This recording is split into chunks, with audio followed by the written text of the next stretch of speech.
ప్రేక్షకులకు నమస్తే. సాయిబాబా మీద కొన్ని వీడియోలు చేశారు మన వాళ్ళు.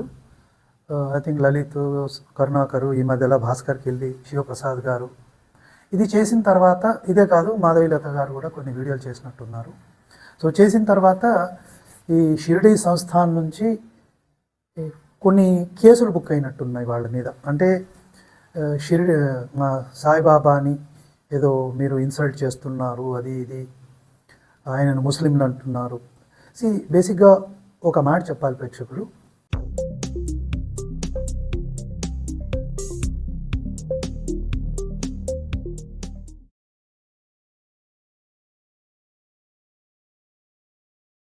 ఒక వ్యక్తి ఒక గురువు అని అనుకున్నా, లేకుంటే ఒక దేవుడు అని అనుకున్నా, దానికి ఆధారం కావాలి. ఫర్ ఎగ్జాంపుల్, ఇప్పుడు మనం వ్యాసుడి గురించి వెళ్తాం.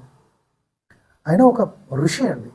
ఆ ఋషి గురించి గ్రంథాలలో డిస్క్రిప్షన్ ఉంది, పురాణాలలో డిస్క్రిప్షన్ ఉంది, అలాగే ఉపనిషత్తులలో కూడా మనకు వ్యాసుడు కనిపిస్తాడు, ఇతిహాసాలలో ఉంటాడు. సో ఒక ఆధారమైన గ్రంథాలు ఉన్నాయి, ప్లస్ వంశ పరంపర ఉంది. వ్యాసుడు ఎప్పుడున్నాడు, వ్యాసుడి నుంచి వచ్చిన శిష్యులు ఎవరు, ఇదంతా కూడా ఒక లీనియేజ్ ఉంది మనకి.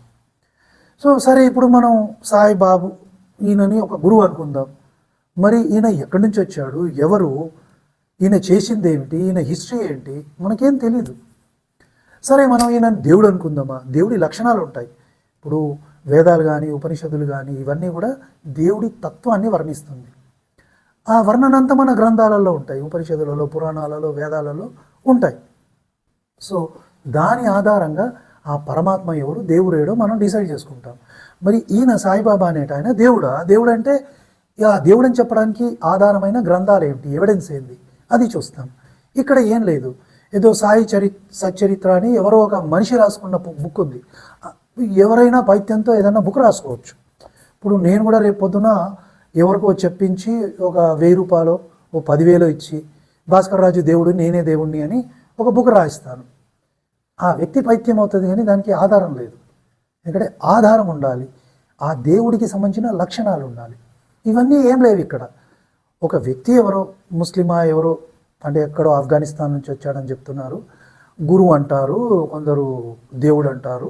వాళ్ళే డిక్లేర్ చేసేసుకున్నారు, దేవుడిని చేసేసి ఒక గుడి కట్టేసుకున్నారు. సరే, మరి గుడి ఎందుకు కట్టాలి? ఒక మసీద్ కట్టుకోవచ్చుగా, మసీద్ కట్టుకొని ఆ మసీద్లో ఈయన దేవుడు అని పెట్టుకోవచ్చుగా. అలా పెట్టుకుంటే ముస్లింలు ఊరుకోరు, ఎందుకంటే వాళ్ళు అల్లాని మాత్రమే నమ్ముతారు. అల్లా కాకుండా ఇంకెవరినన్నా పెట్టినా ఆయన పోయి చంపేస్తారు. సో ఈజీగా దొరికేది ఎవరు? హిందువులు దొరికారు. సో హిందువుల దగ్గరికి వచ్చి ఈయనను గురువునో దేవుడినో చేసేసి వ్యాపారం చేసుకొని డబ్బులు దండుకున్నారు వీళ్ళు. సో ఇది నడుస్తుంది. సరే, ఇప్పుడు వీళ్ళే కనుక డిబేట్ చేయాలి, డిబేట్ చేసి ఈయన గురువు ఇంత గొప్ప పనులు చేశాడు అని ఏదన్నా గ్రంథం ఆధారంగా నిరూపించవచ్చు. అది చేయరు. పోనీ ఈయన దేవుడని అనుకుందామంటే దానికి సంబంధించిన గ్రంథాలు ఏమన్నా ఉన్నాయి అంటే ఏం లేవు. ఆ సచ్చరిత్ర ఉంది, తర్వాత వ్యక్తులు పైత్యంతో రాసుకున్న కొన్ని పుస్తకాలు ఉన్నాయి, అవేవి కూడా ఆధారం కాదు. సో అది పైత్యం అవుతుంది. సో ఇలా నడుస్తుంది. సో వీళ్ళు ఏం చేశారు, పొయ్యి మహారాష్ట్రలో కేసులు బుక్ చేశారు. అంటే ఆ ఎఫ్ఐఆర్ బుక్ చేసింది, దాన్ని ఫైట్ చేయాలంటే కూడా ఇక్కడి వాళ్ళు వీళ్ళంతా అక్కడికి వెళ్ళాలి. ఇదొకటి. ఇది కాకుండా ఇంకోటి ఏం జరుగుతుంది అంటే, ఇక్కడనే కొన్ని ఈ సాయిబుకి కొన్ని గుళ్ళు ఉన్నాయి, ఆ గుళ్ళు కట్టారు. అక్కడ మళ్ళీ వీళ్ళు హిందూ ధర్మంతో లింక్ పెడతారు, సాయిరామ్, సాయి కృష్ణ. ఏంది ఇది పైత్యం? ఇప్పుడు ఈయన గురువు అనుకున్నారు, దేవుడు అనుకున్నారు, సపరేట్ ఒక మతాన్ని పెట్టుకుంటే అయిపోయేది. సపరేట్ మతాన్ని కాదు, మళ్ళీ హిందువులను మభ్యపెట్టడానికి దాంట్లో ఆరతులు ఇవన్నీ పెట్టాలన్నమాట. ఆరతులు పెట్టాలి, రాముడితో లింక్ చేయాలి, కృష్ణుడితో లింక్. ఇది పైత్యమే. అంటే సనాతన ధర్మాన్ని దాంతో లింక్ పెట్టకుంటే మీ మతమే లేదు. కానీ అలా లింక్ పెట్టాలి, లింక్ పెట్టి హిందువులను మభ్యపెట్టాలి, మభ్యపెట్టి డబ్బులు దండుకోవాలి. ఇది ఇలా నడుస్తుంది. సరే, ఇప్పుడు డిబేట్కి వెళ్ళి వస్తారా? ఎవరు డిబేట్కి రారు. మరి ఎందుకు రారండి? మీది నిజమైతే మీరు ప్రచారం చేసుకున్నారు, బుక్కులు రాసుకున్నారు. అంటే ఎవరు కాశీకి వెళ్ళొద్దు, ద్వారకాకి వెళ్ళొద్దు, అన్నీ షిరిడీయే. కృష్ణుడిని మొక్కొద్దు, రాముడిని మొక్కొద్దు, ఈయనని మొక్కితే చాలు. ఇలా ఎందుకు మభ్యపెడుతున్నారు? అంటే అల్టిమేట్లీ హిందువులని మభ్యపెట్టి డబ్బులు సంపాదించుకోవాలి. ఇంకోటి చూడండి, వీళ్ళు డిఫమేషన్ కేసు వేశారంట వీళ్ళ మీద. అదెంత 50 కోట్లు. అంటే మనం ఏ విధంగా చూసినా కూడా వీళ్ళ టార్గెట్ అంతా డబ్బులేనండి. అంటే ఏదో పరువు నష్టం దావా జరిగింది. ఏం నష్టం జరిగింది మీకు? ఏ విధంగా నష్టం జరిగింది చెప్పాలి కదా మాకు. ఈ విధంగా నష్టం అంటే అల్టిమేట్లీ మీకు డబ్బులే ముఖ్యం అనేది మనకి ఇక్కడ తెలుస్తుంది. ఎందుకు ఇవ్వాలి 50 కోట్లు? అసలు అవసరం ఏముంది? లేదండి మా దేవుడినా మీరు కూడా నమ్మండి, మేము ఈ ప్రూఫ్లు చూపెడతాము, ఇలా డిబేట్ చేస్తాం చెప్పొచ్చుగా. అలా కూడా చెప్పరు.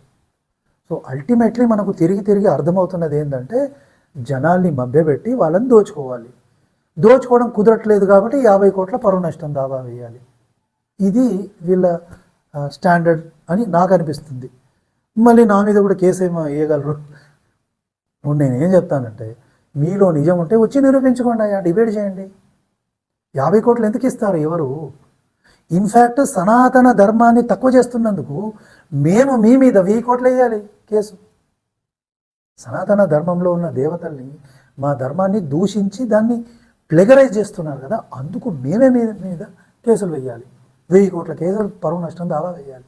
ఎందుకంటే మా గ్రంథాన్ని వాడుకున్నారు, మా పద్ధతుల్ని వాడుకున్నారు, మా దేవుళ్ళని వాడుకున్నారు, అన్నీ వాడుకొని మా ధర్మాన్ని తక్కువ చేసి మా హిందువులని మభ్యపెడుతున్నారు కాబట్టి మేము మీ మీద కేసు వేయాలి. సో మరి ఏం జరుగుతుందో తెలియదు. ఎందుకంటే ఈ నలుగురు కూడా ప్రెస్ క్లబ్లో ఒక స్టేట్మెంట్ కూడా ఇచ్చారు.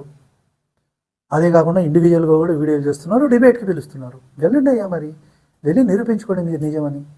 లేదు నిరూపించుకోవడం మాకు చేత కాదు, మూసుకొని ఇంట్లో కూర్చోండి. ఎందుకు? మీకు డిబేట్కి చేత కాదు, మళ్ళీ ఇంకో గుండుగాడు వచ్చేసి వాడు మిమ్మల్ని కొట్టిస్తాము, వేళ్ళు కట్ చేస్తాము, చంపేస్తాము. అరే మాఫియారా మీరు? అంటే ఇక్కడ ఒక భక్తి భావన అనేది నాకు కూడా కనిపించట్లేదండి. వీళ్ళని చూస్తుంటే డబ్బుల కోసం పనిచేస్తున్న ఒక మాఫియా లాగా ఉంది. ఏమో మరి ప్రేక్షకులు మీరు చెప్పాలి నాకు ఈ విషయం. ఆ విషయం ఏదో మీరు కామెంట్ రూపంలో చెప్పండి. వీడియోని కొంచెం లైక్ షేర్ చేయండి. చూద్దాం మరి ఏం జరుగుతుందో చూద్దాం ప్రేక్షకులు. అందరికీ నమస్తే.